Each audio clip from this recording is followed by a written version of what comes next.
Kuliah itu gak penting. Buat apa lu kuliah bertahun-tahun tapi setelah lulus lu disuruh menjelaskan dan menerapkan skill lu itu, lu gak bisa sama sekali. Karena alasan itu lu harus bisa berbicara dan bercerita dengan baik, alias punya skill storytelling. Bahkan di saat konten lu gak bisa storytelling, konten lu akan kemana-mana arahnya. Penonton akan susah mengerti video lo. Sekali lagi, skill storytelling wajib banget lo pahamin. Bahkan skill ini tidak akan tergantikan oleh AI manapun. Fadil @genzipd, orang yang sangat tertarik dengan Ferry Irwandi, bahkan bisa menyamai level bicaranya. Kita akan undang di podcast kita tentang storytelling.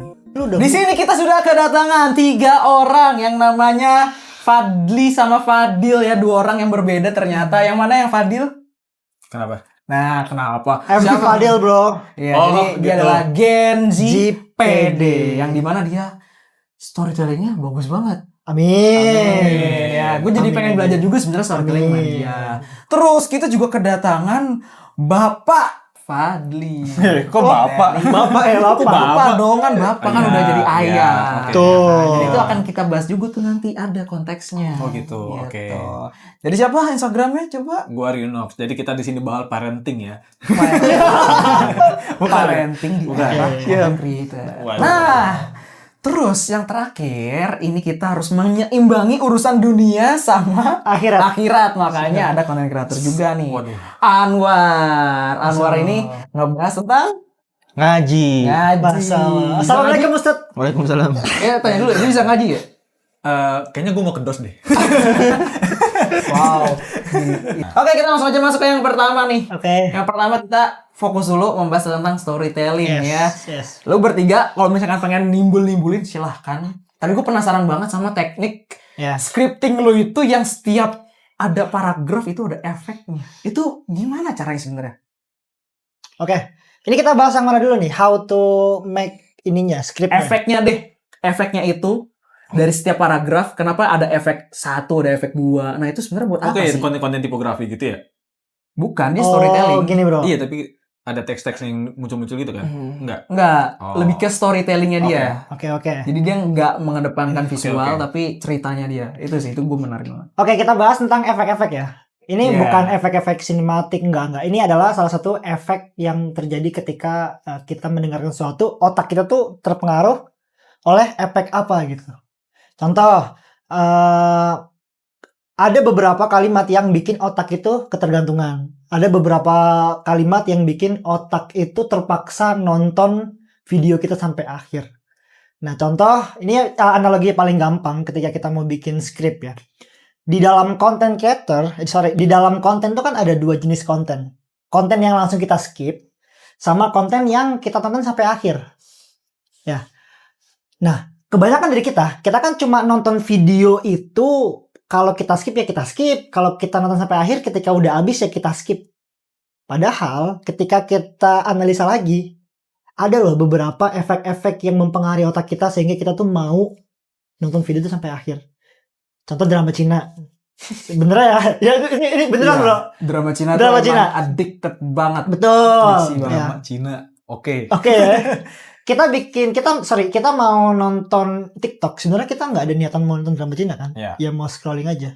Tapi ketika drama Cina itu muncul, kita langsung mau nggak mau nonton sampai akhir dan penasaran, dan ujung-ujungnya bahkan nggak sedikit dari kita yang beli produknya. Oke, berarti efek itu yang pengen lu tampilin. Efek ya. Efek Oke. apa yang terjadi sama otak? Oke. Kayak nge-trigger gitu. Nge-trigger. Nah. Nah, setelah gue analisa ternyata ada satu efek yang baru gue dapat, satu efek yang paling gue kedepanin ya. Sebenarnya sih banyak, ada efek dopamine trigger kayak hook seperti apa, banyak tuh kan. atau curiosity. Nah, yang paling berpengaruh di konten gue tuh namanya Zeigarnik Effect. Ya, Zeigarnik Effect itu adalah kondisi psikologis di mana otak manusia itu benci sama suatu hal yang belum selesai. That's it. Oke. Semakin kita gantung informasi itu, maka otak itu semakin gak mau tahu, gue harus tahu ini. Karena ada gap antara apa yang kita tahu sama apa yang kita tidak ketahui, itu ada gap.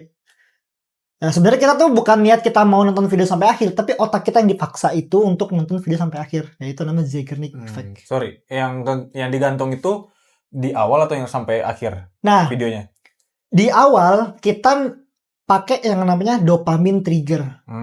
Dopamine trigger tuh, oke, kalau lu nonton video sampai akhir, lu akan jadi apa? Oh, oke. Tapi kita nggak kasih jawabannya di awal. Oke, benar. Kasih Berarti jawabannya gantungnya itu di awal ya? Gantungnya di awal. Yang memaksakan audiens untuk nonton sampai akhir. Yes, harapan. Nice. Jadi masuk akal ya, kayak orang pengen nonton kontennya itu kalau lu ngasih hook di awal doang, Hmm. ya kalau nggak dikasih hook lagi di tengah dan akhirnya bakalan Oh iya, betul, hilang ya. betul. Make sense. Betul. Lanjut. Jadi cara ngakalinnya seperti itu. Gue nggak terlalu fokus ke editing seperti apa. Tapi editing tuh sangat ngebantu ya, karena background sama visual itu kan bikin aura kita jauh lebih bagus. Betul. Cuma untuk saat ini kayaknya gue belum sanggup buat ke sana. Jadi gue lebih tekenin ke storytelling. Betul. Nah, tekniknya simple. Cara belajar itu tuh simple. Gue menganalisa kenapa gue nonton video orang sampai akhir, itu gue analisa. Misal Bung Ferry Irwandi, kenapa gue selalu ngikutin dia sampai akhir? Oh, ternyata dia itu suka ngegantung kalimat-kalimat yang bikin gue penasaran. Nah, gimana cara bikin orang penasaran? Nah, itu juga ada caranya. Oh, oke. Ya caranya gue bukan expert di bidang itu, gue cuma hanya kenapa orang tuh bikin gue penasaran. Gue cari tahu. Contoh, Bung Ferry Irwandi itu sering ngasih jeda setiap kali dia berbicara. Nah, jeda itulah ternyata jeda sama dengan power. Semakin kita bisa mengintonasikan pesan kita dan jeda yang tepat, maka penasaran audiens itu akan jauh lebih tinggi. Oke, berarti beda nih sama yang katanya di sosial media. Kalau ngomong tuh harus cepet, ya kan? Siapa tuh yang ngomong? Karena gini enggak, maksudnya karena kalau misalkan di konten, Nah, di tren-tren yang gitu, Iya. katanya takut orang nggak nonton sampai akhir karena Betul. kelamaan nontonnya nanti. Oke, betul. Nah, kalau dari teori lu berarti ini agak apa ya? Agak Bertolak sedikit. belakang Oh ya? iya, betul. Ya kan? betul. Gimana coba? Sebenarnya intonasi itu penting ya. Intonasi cepat itu penting untuk ngambil atensi audiens tuh biar nggak langsung kabur. Karena kan atensi manusia kan semakin menurun ya. Tapi cara bikin narik audiens untuk stay itu ya dengan Zeigarnik Effect tadi. Nah, untuk kita dapetin Zeigarnik Effect itu nggak bisa langsung cepet-cepet gitu. Harus ada intonasi ketika kita mau berbicara. Contoh, ini contoh gue menerapkan Zeigarnik Effect di konten gue ya. Gue selalu bikin hook itu dari langsung kesimpulan. Dan itulah kenapa mau berapa kali kita belajar public speaking, belajar kelas mahal-mahal, maka kita nggak akan pernah bisa benar-benar jago public speaking. Di situ. Nah, di situ ada kontroversial dan intonasi yang cepat dan lambat. Oke. Kalau gue cepetin semua, iya lu nge-rap. Sorry lu nge-rap, gitu lu nge-rap ya, lu situ nge-rap. Nah, baru kalau ada penjelasan-penjelasan yang menurut lu itu ngebosenin, kayak orang kan fakta-fakta kayak gitu kan orang bosen ya. Faktanya bawainnya orang bosen. Nah, itu nggak apa-apa Dicepetin di bagian dicepetin, situ. it's okay. Oke, tapi tetap harus ada penekanannya. Penekanan. Nah, karena otak itu jauh lebih inget sama cerita daripada definisi kering. Definisi kering tuh kayak yang tadi, definisi psikolognya apa, kapan ditemukan, itu kan definisi kering. Itu nggak apa-apa dicepetin aja. Cuma kalau storytellingnya itu usahakan kita bikin menarik emosi mereka gitu. Ya. Oke. Itu cara gue sih. Oke. Ini biar ada yang bisa langsung dipraktekin ya. Oke. Misalnya dari konten video nih, misalkan ke Iya. Fadli ataupun ke gua, Ah. ya kan. Kontennya tentang videografi, kadang ada tips, Iya. kadang juga tiba-tiba cerita, kadang-kadang ngebahas apa gitu. Nah, kira-kira yang perlu kita tampilin di skripnya biar ada efeknya yang kayak gitu gimana? Menurut lo? Ini berarti bahas tentang editingnya berarti. Bukan, cara kita ceritanya, menyampaikannya gitu. Cara speakingnya ya. Ya. Penyampaiannya. Oke. Yang pertama, manusia itu suka banget sama kontroversial. Oke. Nah, paling kita bisa sebutin kontroversial gitu. Misal, kalau kebanyakan orang, kalau lu mau kaya, lu harus nabung misal. Ini contoh ya. Kontroversinya adalah, dan itulah kenapa mau lu nabung beratus-ratus juta, lu nggak akan pernah bisa kaya.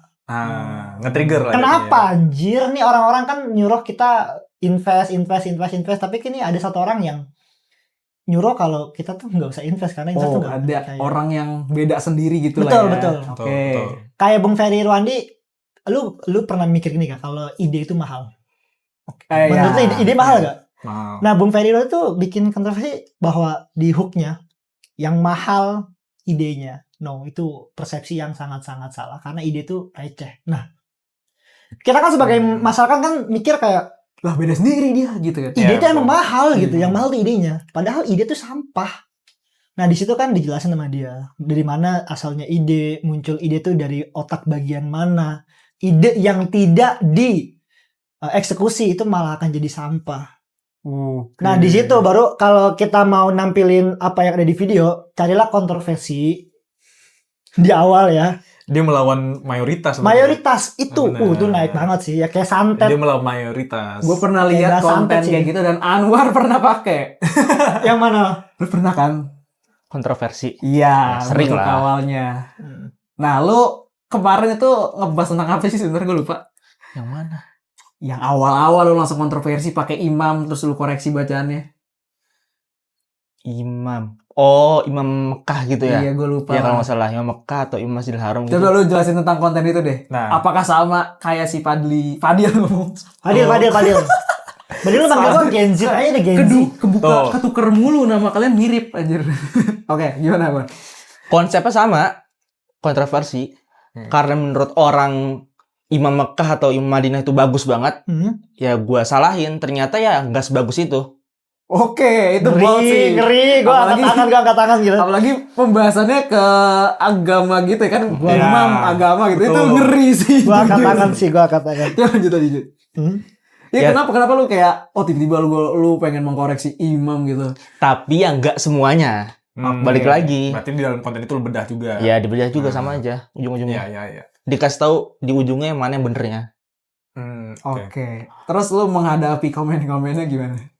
Bodoh amat sih. Anjay, tapi itu mahal. tapi gue pernah lihat lu bikin story lagi. Itu buat mancing aja sih biar tambah rame aja sih. Pas udah di second. Oh, di second. Jangan dibahas dong kalau yang gitu. Itu jangan dibahas. Terlalu internal. Awalnya gue bodoh amat sih. Cuma gara-gara denger Bang Ogut. Kata Bang Ogut. Yang kayak gitu. Jangan dipermasalahkan. Ya gue nurut. Oke, ini boleh masuk tadi? Boleh. Oke. Iya. Berarti kalau misalkan lu bikin yang kontroversial, terus nanti tiba-tiba ada yang kayak pengen nonton, itu kayak yaudah biarin aja. Iya. Minta maaf aja. Minta maaf. Iya. Karena nggak ada untungnya buat lu. Buat lu yang buat konten. Iya. Oke. Nah, gue juga pengen nanya sih, sebenarnya efek lu punya bikin konten kayak gitu, selain bikin rame, bikin mental goyang dikit pasti dong, nggak Iya. mungkin nggak mental. Betul. Apalagi efeknya? Apakah ada naik dari sales lu atau gimana? Buat jualan di akhir kontennya. Bagus. Bagus dong. bagus. Bridging-nya bagus. Wow. Oke. Bridging. Ini Gue pikir tuh ketika lu kontroversi dan lu banyak problematik, orang tuh mikir ini orang problematik nih, malah orang sales turun, tapi lu malah naik di situ. Iya. Wah, Wah, gua nggak bisa menarik ya. pikir sih. Itu kita bahas di part kedua kali ya nanti. Karena ya. nggak di semua konten kontroversi. Oke, itu nanti kita bahas lagi lah di part Oke. keduanya lah ya. Kita balik lagi nih di tentang storytelling ya. Oke, jadi kalau misalkan buat gue deh tadi, buat gue misalkan gue pengen menyampaikan suatu hal nih, step by stepnya apa yang harus gue pikirin supaya yang gue omongin ini ada efeknya nanti. Oke. ke teman-teman. Lebih ke script writer-nya ya berarti. Iya, betul. Karena ini penting banget Betul. buat konten. Kalau gue cari kebiasaan orang aja sih. Orang tuh biasanya katanya kalau lu mau rekam harus pakai iPhone, ya pakai aja. Kalau lu mau rekam video tanpa iPhone itu bisa. Nah, yang kayak Oke. gitu-gitu sih. Cari orangnya tuh biasa apa. Nah, mayoritas kita tuh biasanya ngapain, kita beda sendiri. Oke. Kayak gitu sebenarnya langsung naik sih sebenarnya. Atau gue boleh challenge nggak? Satu. Kita bahas soal Oppo deh. Lu kan kemarin bikin konten Oke, Oppo Find X9 Pro. Nah, gue mau bahas gue mau lu ngangkat soal Oppo ini. Gimana cara lu mengemasnya dalam scriptwriter lu? Kayak contoh Oppo ini punya S-Log ya. Terus juga kamera telenya bagus. Cuman dia ada plus minusnya. Nah, kayak gimana lu untuk mengangkat si Oppo ini dalam scriptwriter lu? Dalam mengangkat scriptwriter Iya. untuk supaya orang tuh Ya, mau- nge-trigger. Ya, dan mau nonton video tentang Oppo lu sampai habis lah. Oke. Menarik nih. Kalau ini spontan aja, spontan. Iya, spontan boleh, aja. boleh. Gue ya. Ah. Kan banyak yang bilang kalau lu pakai iPhone sama pakai Android, ketika lu bikin video dan di-upload di sosial media tuh beda kualitasnya. Iya. Ada yang bilang. Ada yang bilang Ada kan. yang bilang. Nah, kita bisa angkat itu sih. Contohnya gimana tuh? Contohnya, Kalau dalam penulisan scriptwriter, itu kan yang lo mau kan? Mhm. Lagi. dan makanya gue nggak setuju. Nah, di situ. Dan makanya gue nggak setuju. Kalau kita mau bikin konten itu harus punya iPhone. Oke. Itu buat di bagian awalnya. Di ya. awal. Nah, yang gue penasaran lagi tuh di bagian tengah sampai akhirnya supaya retention rate-nya tuh yang nonton sampai akhir gitu. Oh. Gue perlu itunya sih. Oke. Tapi kalau misalnya hook, gue juga udah lumayan sering explore. Jadi Jadi Oke. problem tuh di tengah sama di akhir. Jadi maksud awal itu triggernya tuh nggak di awal doang, Iya. tapi ada tengah dan akhir. Iya. Oh, oke. Kita bisa mainin definisi di pertengahannya. Di awal tuh kita ngehook, oke. Nah, habis itu kan ada bridging. Nah, bridging itu lu memberikan 3 tips.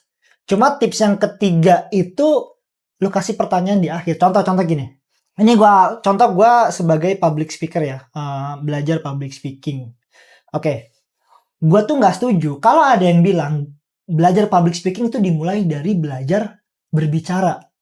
Orang-orang kan berpikir kalau lu mau jago ngomong ya lu tinggal banyak ngomong. Nah, di sini gue udah mulai kontroversi. Banyak yang bilang kalau belajar public speaking itu dimulai dari belajar berbicara. Padahal salah gitu. Definisinya, ya, to be great speaker, you must be great listener. Kalau lu mau jadi pembicara yang baik, lu itu harus menjadi pendengar yang baik. Kenapa? Karena ketika lu udah bisa menjadi pendengar yang baik, lu akan bisa menganalisa. Baru di bawah social proof-nya. Caranya menggunakan 5W. Nah, tapi di akhir yang menjadi masalah adalah gimana caranya untuk kita menggunakan 5W1H. Nah, kalau dalam endingnya. Iya. Kalau lu berarti gimana caranya? Kita udah tahu nih fiturnya ternyata Oppo itu udah bagus. Tapi yang menjadi pertanyaan teman-teman adalah gimana caranya kita memaksimalkan Oppo ini supaya jauh lebih bagus daripada iPhone. Nah, komen api di kolom komentar kalau rame kita bahas. Oke, ya. Jadi Lu nggak ngasih jawaban, Paham. Oke, jadi dari hook awalnya Udah itu ngegantung kita juga. Jadi pokoknya ada gantungan. Gantungan. Di tengah nanti ada isi terus nanti Isi. ujung-ujung tetap ada gantungan. Iya. Dikasih pertanyaannya di akhir gitu. Digantung terus. Iya. Ini bagus ya buat kalian yang pengen coba bikin konten yang selalu continue, apalagi bikin konten yang series ya. Iya, betul. Cocok banget ya, bikin konten Betul, series betul. ya. Dan itu emang cocok banget dipakai buat orang yang baru mulai konten juga. Betul. Series sih. Benar-benar.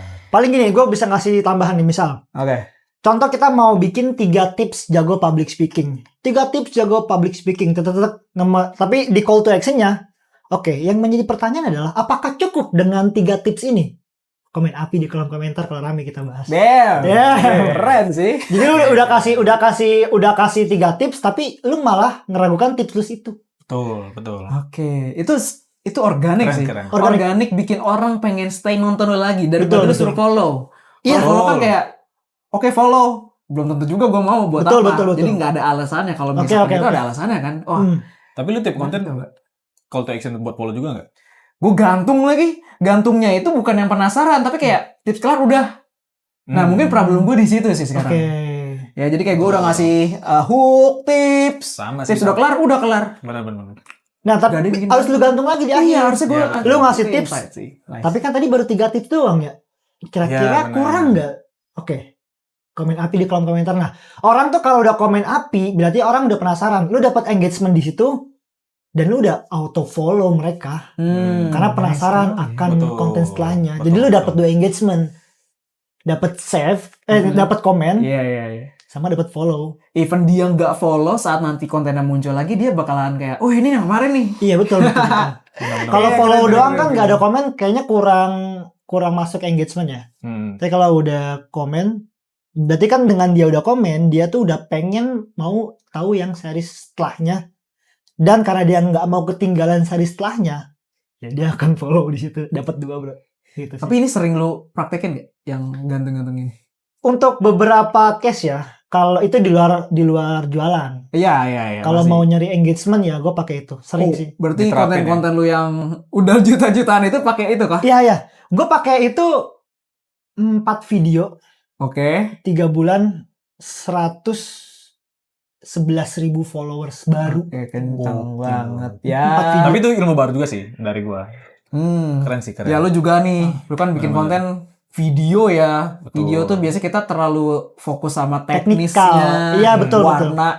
Karena kalau menurut gue pribadi kan gue tahu porsi gue kan, dimana ketika gue itu sadar gue kurangnya di storytelling, makanya Iya. gue main power gue di visual. Nah ini Iya. gue ilmu baru nih, Iya. kayak tadi lu udah ngasih hook, terus lu di tengahnya kasih tips, tapi di akhir lu mempertanyakan tips itu. Betul. Itu Gitu kan? poinnya. Itu Balik dia. lagi tapi Itu poinnya. setiap konten utamanya itu di script, di Betul. isinya. Delivery. Jadi kita mau nggak mau nih pemain Betul. visual harus ikutan nih. Iya benar. Mau nggak mau nih Iya. kalau kayak gini nih. Jangan idealis. Jangan idealis. Jangan Iya, idealis. iya, Benar. Gitu. Ya pasar di sekarang kan orang ngasih tips and trick, tapi banyak yang belum ngasih tahu nih gimana cara menyampaikan dengan efektif. Betul. Ya paling nanti gua akan bikin sih Betul. seriesnya nanti. Banyak orang yang bikin tips and trick tapi beda-beda views-nya kan. Betul. Nah, itu Kasih tahu tergantung rekomendasi delivery. hooknya kayak gini. Betul. Tapi Saran- ketika dipakai belum tentu bener karena nggak ada yang ngajarin gimana cara menyampaikannya. Delivery-nya beda. Delivery-nya beda. Saran gue lu bikin kelas storytelling, gue beli. Oke. Kita Gua akan beli, make sumpah. ya, kita akan develop nanti ya. Gue beli anjir. Gue minusnya di situ soalnya. Storytelling Ngerasa ya? banget. Dan storytelling kan itu termasuk Betul. lifetime ya. Skill Yes, yang yes. kepake dari dulu sampai sekarang. Iya, Dari iya, orang iya. mau ngejajah. Betul. Sampai sekarang mau orang Ngejajah. koruptor apalah itu Iya, orang iya, mulutnya iya. manis Betul, banget kan. betul, Bahkan betul. orang yang nipu gua. Mas apa nih? Orang yang nipu gua. Pakai Itu kan storytelling. pakai storytelling. bro. Storytellingnya gila juga dan gue kepincut sama hal itu. Wow, gila. Storytelling itu pedang mata dua ya, gokil. Gua memposisikan diri gua bukan sebagai konten kreator, tapi sebagai tukang jualan. Emang gua konten jualan sih yang rame ya. Wow. Konten Iya. Otomatis secara psikologi manusia, dia nggak mau nurun kan ya. Betul. Nah, karena gua mau naik ke standar lagi, bahkan mau naik bukan di standar, Iya. ya gua di situ BU-nya. Oh. Karena nggak siap buat turun. Lu ngomong di depan lu ada 1.000 orang, itu banyak gak? Oh iya sih. Banyak coy.